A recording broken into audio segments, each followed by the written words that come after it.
राज्यातील नामांकित महेश ट्युटोरियल्सच्या 33 शाखा अचानक बंद झाल्यानं इयत्ता 10वी आणि 12वीसाठी यंदा मार्चमध्ये प्रवेश घेऊन क्लासमध्ये शिकत असलेले सुमारे 2500 विद्यार्थी, पालक आणि शिक्षक अडचणीत आलेले आहेत। लाखो रुपयांची फी भरूनही विद्यार्थ्यांचं शैक्षणिक भवितव्य अधांतरी राहिलंय।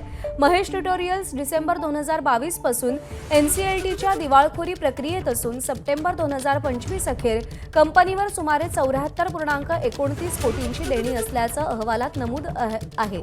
याबाबत ABP माझानं सुद्धा महेश ट्युटोरियल्स अधिकाऱ्यांशी कोचिंग क्लासेसची संपर्क साधण्याचा प्रयत्न केला, मात्र कोणतीही प्रतिक्रिया मिळालेली नाही।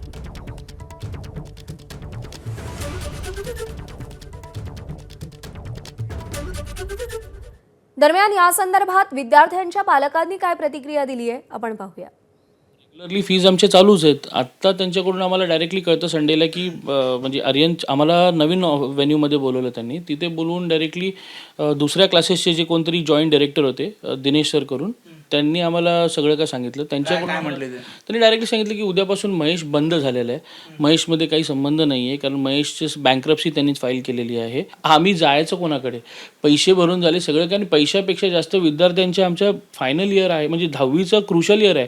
आत्ता स्कोर्स बघायचे असतात आणि ह्याच्यामध्ये हे सगळ्या गोष्टीमध्ये पेरेंट्स आम्ही क्लासेसच्या मागे पळणार, मुलाच्या भवितव्यामागे पळणार, कुठे पळणार।